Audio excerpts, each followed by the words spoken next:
Break के बाद आपका स्वागत है। बड़ी बहस में लगातार हम चर्चा कर रहे हैं कि सीएबी का विरोध आखिर क्यों है। जाखड़ साहब, आपसे शुरुआत कर रहा हूं ब्रेक के बाद में। क्या इस बिल के आने से इस देश के मुसलमानों को कोई फर्क पड़ेगा, कोई प्रभाव उनके ऊपर होगा?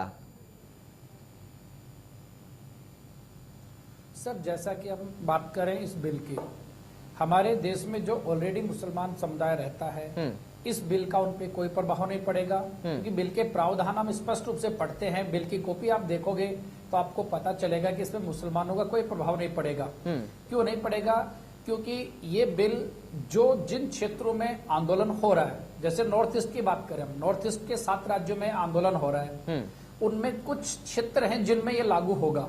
अदरवाइज 6वीं अनुसूची में 4 राज्य हैं, असम, मेघालय है, मिजोरम है, त्रिपुरा, उनमें लागू नहीं होगा। दूसरा, अरुणाचल प्रदेश, नागालैंड, मिजोरम है, वहां इनर लाइन परमिट लागू है, तो वहां पे लागू नहीं होगा। तो इसलिए ये हम कह नहीं सकते कि मुसलमानों पे गलत प्रभाव पड़ेगा इसका ये बस क्या है कि देखो सर, जो बिल लाया गया है, अब माहौल ऐसा क्रिएट किया जा रहा है कि मुसलमानों को सेकंड दर्जा मिल जाएगा। लेकिन बिल की प्रावधान देखते हैं, ये बिल हमें नागरिकता दे रहा है, नागरिकता के बारे में प्रावधान करता है। जो ऑलरेडी हमारे नागरिक हैं उनके ऊपर कोई इम्पैक्ट नहीं डाल रहा है। ये उनके लिए बात कर रहा है जो प्रवासी, जो हमारे यहाँ शरणार्थी के रूप में रह रहे हैं, उनको नागरिकता की बात करता है। वहीं अगर इसका लिंक जोड़ते हैं, मामला उठ रहा है, आलोचना हो रही है, सदन में भी हो रही है, बाहर भी हो रही है कि आर्टिकल 14 का ये उल्लंघन करता है। आर्टिकल 14 की हम बात करें तो आर्टिकल 14 में जो प्रावधान किया गया है, जो समानता की बात की गई है, उसी में एक भेदभाव करने की भी दिया गया है, युक्त वर्गीकरण करने का भी दिया गया है। जरूरत यह है कि जनता को इस बारे में जागरूक किया जाए, कैसे समानता होती है, समानता में भी कुछ वर्गों के साथ कुछ विशेष दर्जा दे दिया जाता है, वो जनता को समझाने की जरूरत नहीं सर, जो बात हो रही है कि आर्टिकल 14 का ये उल्लंघन है और कहीं ना कहीं उसको प्रभाव डालता है, तो क्या ऐसा है उल्लंघन उसमें हो रहा है आर्टिकल 14 का इस बिल के आने से? उल्लंघन देखो सर, हम आर्टिकल 14 है, वो समानता का अधिकार दे रहा है, वो समानता का अधिकार सभी को देता है, यानी उसमें धर्म के आधार पर भेदभाव नहीं किया जा सकता। हाँ। अब जो इस बिल में धर्म की बात की गई, रिलीजन की बात की गई है, इस आधार पे ये बात कही जा रही है कि आर्टिकल 14 का उल्लंघन कर रहा है ये। अदरवाइज अनुच्छेद 14 है, जो धर्म किसी के आधार पर भेदभाव न करके सभी लोगों को समानता का अधिकार दे रहा है। तो इस जो बिल लाया गया है, ये डायरेक्ट रूप से हम कहें कि ये आर्टिकल 14 का उल्लंघन नहीं करे। यदि इसमें थोड़ा सा जनता को जागरूक करके बता दिया जाए, इसको बताया जाए कि आर्टिकल 14 है वो वर्गीकरण का आधार भी देता है, बस वर्गीकरण क्या हो, वर्गीकरण करने के आधार और वर्गीकरण का उद्देश्य दोनों में समानता हो, तो ऐसा किया जा सकता है। हमारे जो ऑलरेडी इंडियन सिटीजन है उनके साथ भी हम भेदभाव देख सकते हैं। साहब, आप हैं, मैं हूं, एक हमारे देश के प्रधानमंत्री, एक हमारे देश के राष्ट्रपति हैं, भेदभाव तो इनके साथ भी हो रहा है, आर्टिकल 14 कर रहा है, लेकिन ये युक्त वर्गीकरण के आधार पे किया जा रहा है। हाँ। तो हम ऐसा माहौल बना नहीं सकते कि आर्टिकल 14 का डायरेक्ट उल्लंघन है। बस थोड़ा सा इसको वे ऑफ प्रेजेंटेशन थोड़ा सही तरीके से जनता को जागरूक किया जाए, तो जनता इस चीज को समझ सकती है कि हाँ, ये आर्टिकल 14 का उल्लंघन ना होकर ये नागरिकता के प्रावधानों में बदलाव करता है। ठीक है, जागरूकता और समझाने की जरूरत है। ठीक है, वरुण जी। मैं कह रहा हूं, अपन ने पिछली बार भी डिबेट में डिस्कशन किया था, सीएबी को जल्दबाजी में इसलिए लाए क्योंकि एनआरसी इनका असम में इन्होंने लगाया, उसमें फेल हो गए, इतना करोड़ों रुपया देश का बर्बाद कर दिया, उसमें फेल हो गए। अब इसको लाके एनआरसी लाएंगे, फिर परेशान करेंगे। आप मेन तो एनआरसी एजेंडा है, हम हिंदुस्तानी है कि नहीं, ऐसा एनआरसी एजेंडा है इनका। और वो जो मुसलमानों के जो डर आ रहा है, वो इसलिए आ रहा है कि उनको, उनका जब आप कोई भी बिल ला रहे हो, कोई भी एक्ट ला रहे हो, अगर उनको एक्सक्लूड कर रहे हो, तो उनको ये लग रहा है कि भाई हमको एक्सक्लूड कर रहे हैं, हमारे साथ डिस्क्रिमिनेशन हो रहा है। इसलिए सब आर्टिकल 14, आर्टिकल 15, आर्टिकल 29 की बात हो रही है पार्लियामेंट में। और जितने चुने हुए प्रतिनिधि पार्लियामेंटेरियंस हैं, वो कोई ये तो है नहीं कि मूर्ख हैं, हमसे तो ज्यादा विद्वान होंगे ना, चुनाव जीत के गए लाखों वोटों से। वो कोई डिस्कशन कर रहे हैं, विपक्ष कोई डिस्कशन कर रहा है, तो उनकी सुननी चाहिए अमेंडमेंट में। आप उसको बिल में अमेंड कर लीजिए। अगर विपक्ष कुछ कह रहा है तो आप विपक्ष की वॉइस को नहीं मानना चाहते हो, अलग बात है। अगर मानते हो तो कुछ प्रोविजन को अमेंड कर दो, उसमें क्या बड़ी बात है। और सबसे बड़ी बात, मैं धन्यवाद देता हूं भारतीय जनता पार्टी के थिंक टैंक को, जो विपक्ष को ड्रैग करके ले जा रहा है 3 दिन से। जो मोदी जी और इनकी कंपनी चाहती है वही विपक्ष प्रूव कर रहा है। 3 दिन से इस मुद्दे को हाईलाइट कराए जा रहे हैं। पहले दिन समाप्त करा सकते थे। इनको फायदा ये हो रहा है, हर 2-3 महीने से नया मुद्दा लाते हैं, विपक्ष को उसमें घेर लेते हैं, विपक्ष उनके साथ चला जाता है, ड्रैग हो जाता है, पिछली बातें जनता भूल जाती है। लेकिन मैं आपको फिर बता रहा हूँ 100 की बात, जनता भूलती नहीं है पराग जी। जनता भूलती तो महाराष्ट्र और हरियाणा के चुनाव में परिणाम नहीं आते। अगर विपक्ष मजबूत, मैंने फिर कहा विपक्ष को मजबूती नहीं है, ये जनता का आक्रोश है मोदी जी की पॉलिसी के खिलाफ। आप देखो रोटी रोजगार का संकट हो गया, आप क्या करेंगे? आज हम एनआरसी का इनका हमारा रोटी छिन गई, हमारा रोजगार छिन गया, तो सबसे ज्यादा हिंदू ही परेशान हुआ है। ठीक है सर, ठीक है वीरेन जी के पास चलते हैं। शब्द लेता नहीं वैसे। ठीक है वीरेन जी, व्यापार उन्हीं का चौपट हुआ है।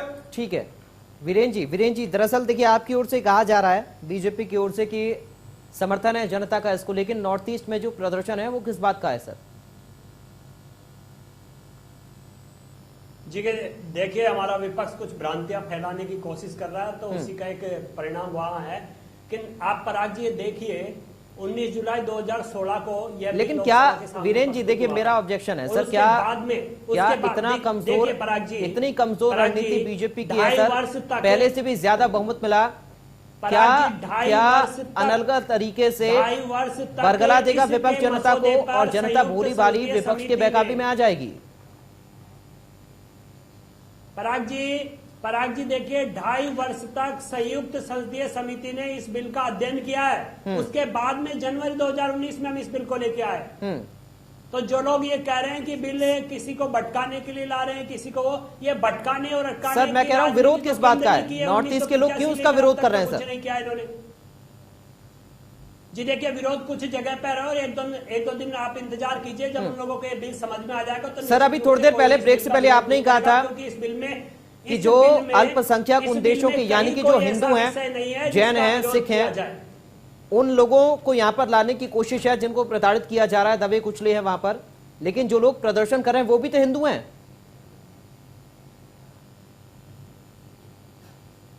देखिए मैं पुनः कहना चाहूंगा कि उन्हें भड़काने का कार्य जिन लोगों ने किया है, अब उन लोगों को ये बिल समझ में आ रहा धीरे धीरे। तो आप वीरेन जी क्या आप इस बात को कह सकते हैं कि जनता को भड़काया जा रहा है, जनता बेकाबू में आ रही है? इतनी बड़ी संख्या में युवा उतर रहे हैं सर, वो साफ तौर पर ही कह रहे हैं कि यहाँ की अर्थव्यवस्था दिनों दिन नीचे गिरती जा रही है, खाने को रोटी नहीं है, रोजगार नहीं है, और आप और लोगों को यहाँ पर लेकर आएंगे, कैसे उनका भरण पोषण करेंगे? पराग जी राजस्थान में कहीं देखा आपने कि इस बिल के खिलाफत कोई जनता कर रही है?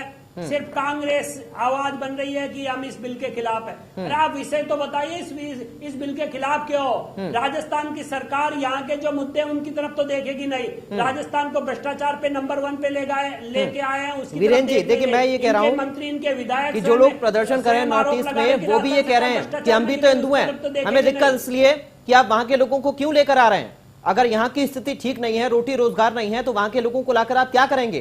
क्या यहाँ के जो युवा हैं उनका रोजगार भी छीनने की तैयारी है आगे चलकर? जी देखिए इस विषय को पूर्ण रूप से गृह मंत्री जी ने स्पष्ट कर दिया है और मैं नहीं समझता किसी और को स्पष्ट करने की आवश्यकता है। सर आप भी तो अपना पक्ष रखिए, पार्टी की ओर से आप बैठे हैं, इस बात को आप प्रेजेंट करिए ना कि आखिर किस तरह से आगे की रणनीति है। चूंकि अर्थव्यवस्था दिन पर दिन नीचे गिरती जा रही है, विपक्ष किस तरह से हमलावर है। 14 तारीख को दिल्ली में जंतर मंतर पर एक बड़ा आंदोलन करने जा रहा है, और आज के प्रदर्शन में आपने देखा गांधी सर्किल पर जब सीएम डिप्टी सीएम इकट्ठा हुए तो 14 तारीख को भी आने का आह्वान किया सभी से।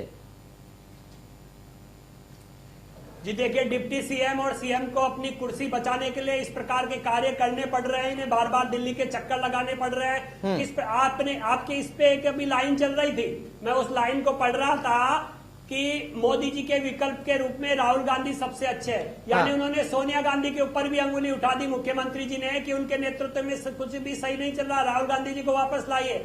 तो ये तो अभी तक खुद ही तय नहीं कर पा रहे हैं और वो अपनी कुर्सी बचाने के लिए दिन रात की दौड़ लगा रहे हैं, कभी दिल्ली कभी कहाँ। तो उन्हें दिखाना पड़ेगा कि देखो मैं राजस्थान से इतने लोग लेके आया हूँ, ये आपके पक्ष में है और हम लोग मोदी सरकार के खिलाफ कुछ करेंगे। तो ये सिर्फ दिखावे के अलावा इनके पास कुछ नहीं, इनके पास कोई मुद्दा नहीं है जो मोदी सरकार के खिलाफ ये लेके आए। जनता समझ चुकी है कांग्रेस को, कांग्रेस की नीतियों को, इसलिए जनता भारतीय जनता पार्टी के साथ है। और उसी आधार पर मैं पराग जी पुनः आपको याद दिलाना चाहूंगा कि लोकसभा चुनाव से पूर्व हमने हमारे चुनावी एजेंडे में, हमारे घोषणा पत्र में कहा था कि हम ये बिल लेके आए हैं, लेके आएंगे। उसी आधार पर हम ये बिल लेके आए हैं और उसी आधार पर देश को आगे बढ़ा रहे हैं, हमारे घोषणा पत्र के आधार पर ही।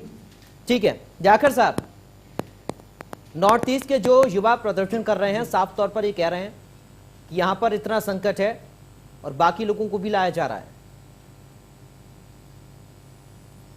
जो नॉर्थ ईस्ट में जो युवा साथी लोग आंदोलन कर रहे हैं वो अपनी तरफ से अपने अधिकारों के लिए लड़ रहे हैं। वो ये कह रहे हैं कि हमारे जो संसाधन है, हमारी जो जमीन है, हमारी जो भूमि है, ये हमारे लिए है।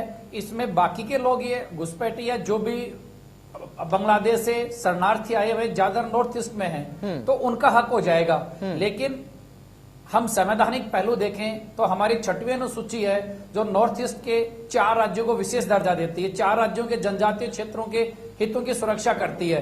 तो वो 4 राज्य जो जनजातीय क्षेत्रों हैं और जो 6वीं अनुसूची उन्हें सुरक्षा दे रही है, उनको तो डरने की बात कोई है नहीं। इसके अलावा अरुणाचल प्रदेश है, मिजोरम है, नागालैंड है, इनमें भी अगर हम देश के नागरिक अगर हम भी वहां पे जाते हैं तो इन लाइन परमिट के तहत हमें वहां संपत्ति लेनी होगी, वहां पे निवास करना होगा।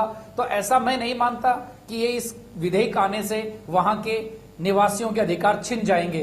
ये हम कह सकते हैं कि पूर्ण रूप से तो नहीं, लेकिन आंशिक रूप से ये जागरूकता का अभाव है जनता में कि वो इन कानूनों को नहीं समझ पा रहे, हमारे संविधान की भावनाओं को नहीं समझ पा रहे। हमारा संविधान जो पंथ निरपेक्ष पे टिका हुआ है, तो जनता को वास्तव में पंथ निरपेक्षता की भावना के साथ कार्य करना चाहिए। अब बात ऐसी है, जो अब इसमें धर्म की बात आ रही है, क्या है कि हमारे देश के जो राजनीतिक दल हैं वो ये श्रेय लेना चाहते हैं, हमेशा इस ताक में रहेंगे कि हाँ ये हमने किया, ये हमने किया, चाहे उसमें विरोधी हो चाहे सत्ता पक्ष हो। तो मैं ये कहना चाहूंगा कि सत्ता पक्ष या विरोधी, जो जनता की भावना है, उन भावनाओं को देश के हितों के साथ राष्ट्रीय सुरक्षा की नजरिए से देखना चाहिए। क्योंकि यही जो आंदोलन है, ये हमारे जनता है जो इस कानून के विरुद्ध में है। अगर इनको थोड़ी जागरूकता दी जाए, जो विरोधी पहलू हैं, उन विरोधी पहलुओं को लोकतांत्रिक तरीके से हटाया भी जा सकता है, लेकिन जो तरीका जनता के साथ किया जाए वो एक संविधान की भावना के अनुकूल नहीं होगा।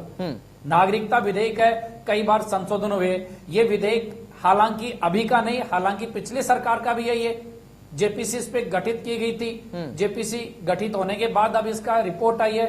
तो पिछले चुनाव से पहले मोदी सरकार फर्स्ट में भी विधेयक लाया जा चुका था 2016 में। उस समय इस पे इतना मुद्दा, इतना जो आंदोलनकारी रवैया था। अब जनता एनआरसी और सीएबी इन दोनों का अर्थ ही नहीं समझ पाएगी, तो इसको सही तरीके से किस वे में ले पाएगी। ठीक है, एक आखिरी कमेंट वरुण जी और वीरेन जी का। सीएबी ठीक है सर, वरुण जी एक जल्दी से आखिरी कमेंट। पराग जी, जाखड़ साहब खुद मान रहे हैं जागरूकता नहीं करी। अब मैं ये कहना चाह रहा हूँ, क्या नॉर्थ ईस्ट के लोग अपने से ज्यादा जागरूक नहीं है? वहाँ एजुकेशन नहीं है, हमारे यहाँ से ज्यादा एजुकेशन है और लिटरेसी रेट है नॉर्थ ईस्ट की। वो हमसे ज्यादा बेहतर समझते हैं कि उनके हितों पे क्या कुठाराघात हो रहा है। और वो कुछ क्षेत्रों में लागू है, कुछ जिलों में, आसाम में, ऐसा नहीं कि वहाँ लागू नहीं है। हाँ। इसलिए उनमें आंदोलन हो रहा है। वो हमसे ज्यादा बेहतर उनकी स्थिति वो समझते हैं, उनको कितना नुकसान हो रहा है। ये जो खुद ही मान रहे हैं जाखड़ साहब की जागरूकता का भाव है। आप इस पे रायशुमारी कर सकते थे, पब्लिक का क्यों नहीं रायशुमारी कर रहे थे? और इकोनॉमिक स्ट्रेस सबसे ज्यादा फाइनेंशियल इमरजेंसी के हालात देश पे, इस पार्लियामेंट सेशन को उस पे लेते आप। और ये जब पढ़ा था, ये खुद ही मान रहे हैं कि साहब ज्वाइंट सेलेक्ट कमेटी के पास था, जनवरी में पेश किया, तो और 2 महीने खिसक जाता। ऐसी क्या अर्जेंसी हो रही थी?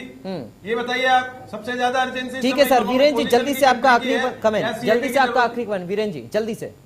जी देखिए, एक ऐतिहासिक चौथा फैसला केंद्र की नरेंद्र मोदी सरकार लेके आ रही है देश को मजबूत बनाने के लिए। हाँ। जिन लोगों के साथ अन्याय हुआ है उन्हें न्याय देने के लिए, उनके सम्मान की रक्षा के लिए और उनके स्वाभिमान की रक्षा के लिए जिस प्रकार का बिल प्रस्तुत किया गया है वह सराहनीय है और देश को मजबूत करने के लिए है। चलिए, बहुत शुक्रिया जाखड़ साहब आपका, वरुण जी आपका और वीरेन जी आपका बहुत बहुत शुक्रिया बड़ी बहस में मेरे साथ इस चर्चा में शामिल होने के लिए। तो सिटीजनशिप अमेंडमेंट बिल, इसका विरोध कांग्रेस पार्टी जोरदारी से करते हुए पूरा विपक्ष एकजुट हो गया है। संसद में आपने सुना किस तरह से जोरदार पुरजोर तरीके से विरोध हुआ। सड़क पर भी प्रदर्शन हो रहे हैं, नॉर्थ ईस्ट के लोग भी इस बात को लेकर प्रदर्शन कर रहे हैं। लेकिन सरकार कह रही है कि ये दबे कुचले लोगों के लिए और जिन लोगों को परेशानी हो रही है, जो प्रताड़ित हो रहे हैं, उन लोगों के लिए बिल है जिनको भारत शरण देने की तैयारी कर रहा है। फिलहाल के लिए दीजिए इजाजत, देखते रहिए इंडिया न्यूज राजस्थान।